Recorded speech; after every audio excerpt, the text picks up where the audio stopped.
Thanks again for listening, and join us in building up the kingdom by sharing Pod Apostle with a friend.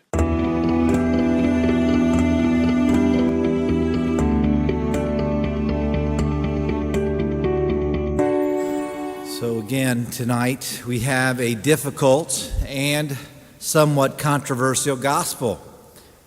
Jesus declares the lifelong permanence of marriage, and he does so with a language or in words that might even make us flinch or recoil. Quote, "Whoever divorces his wife and marries another commits adultery against her." Unquote. These words upset the people that heard Jesus, and they can upset people today. You can get angry, even rebel against him. I want you to think for a moment about what is the most fundamental problem that our world faces, maybe our nation faces. And I have my own answer to that question. And perhaps you have an answer too. But I think the most fundamental or foundational problem in our country is the breakdown of the family. And the breakdown of the family starts with the breakdown of marriage. And the breakdown of marriage starts with the breakdown of courtship. Courtship is how we choose a spouse, how we go through the dating process. And the problem with courtship today is very often sex and love are confused or come way too early in that courtship. Sex is a holy and beautiful gift given by God. It is a gift that is supposed to be given to one's spouse in the context of marriage. And marriage is to be a lifelong commitment. The result of divorce often includes misery for one or both of the spouses, a sense of failure, disillusionment. Many people experience anxiety and unhappiness. Children can lose a sense of their foundation in life. And this is why our Lord teaches so strongly about the permanence of marriage.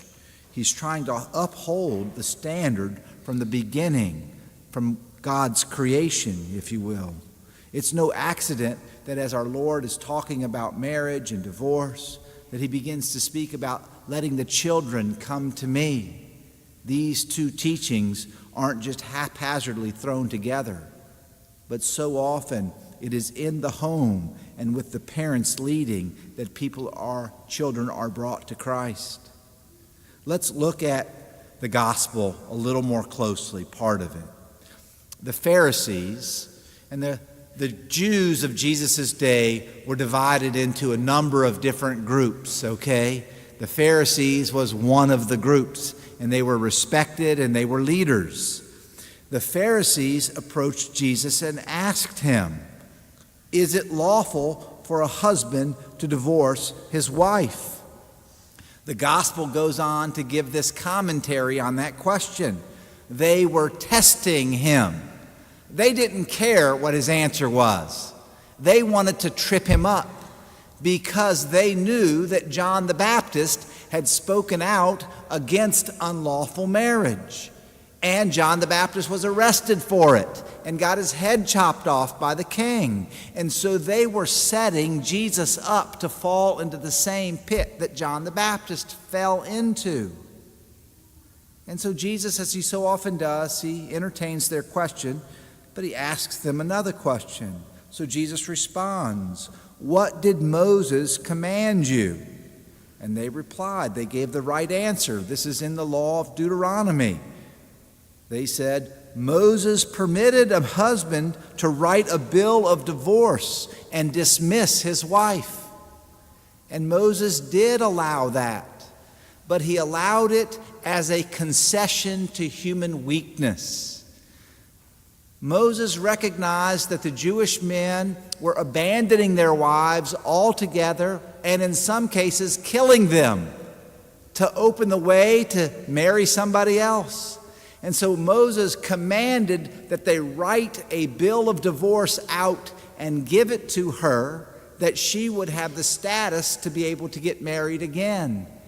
And that's why Moses allowed that.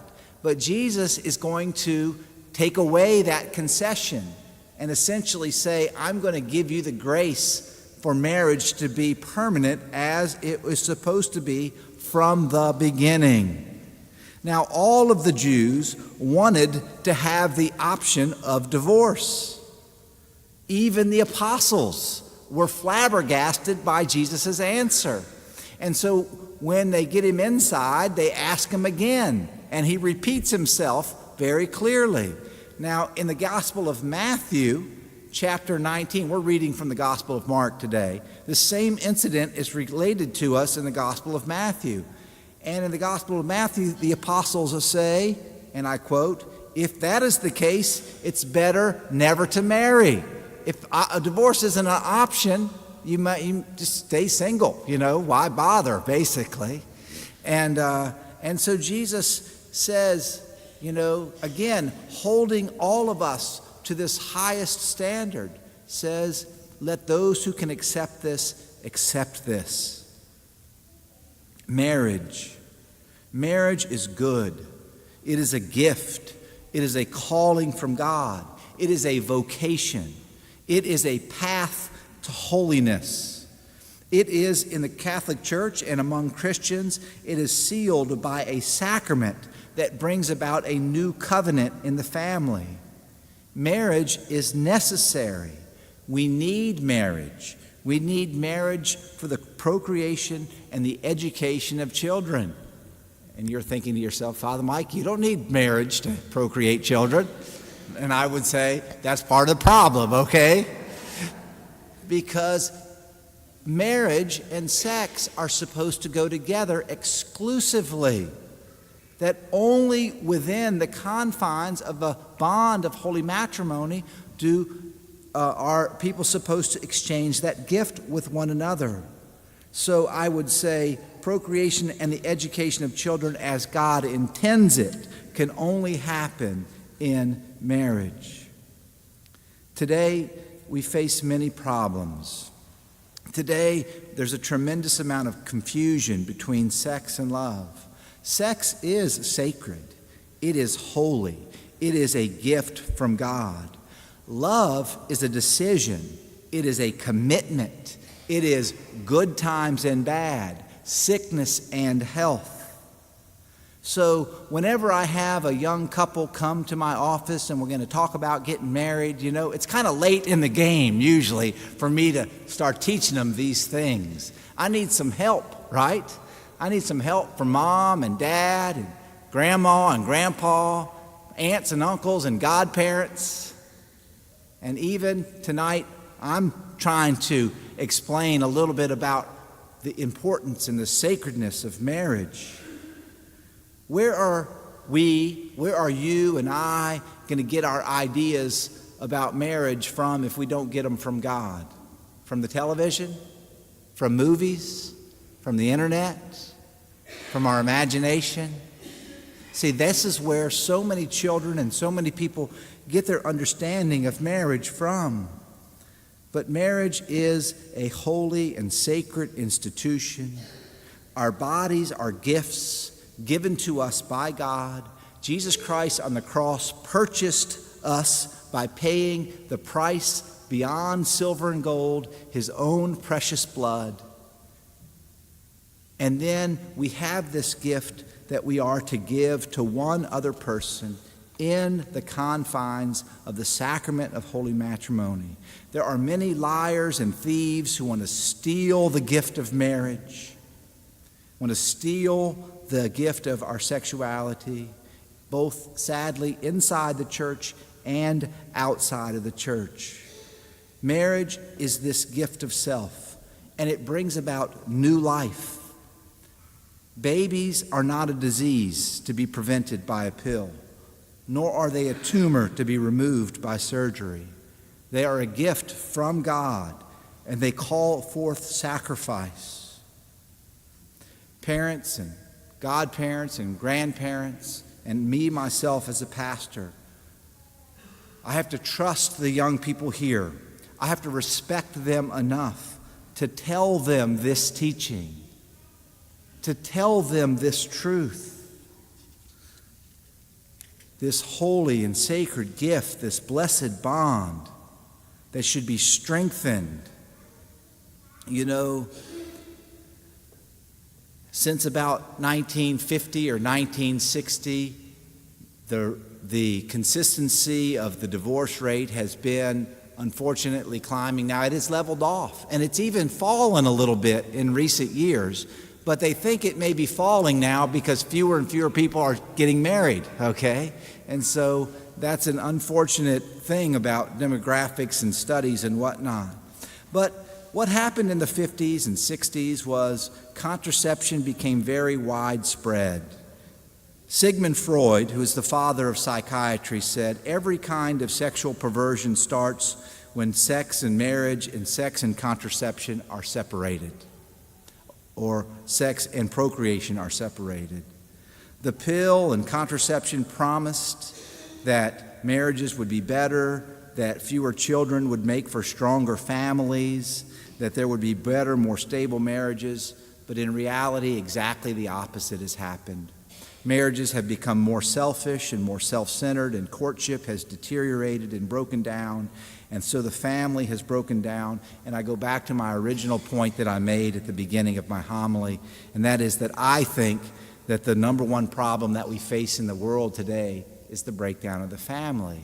And the breakdown of the family starts with the breakdown of marriage, and the breakdown of marriage starts with a breakdown of courtship and the understanding of how people are supposed to get to know one another and fall in love with one another and make that lifelong commitment to one another. You may have heard about this politician, to lighten the mood just a little bit.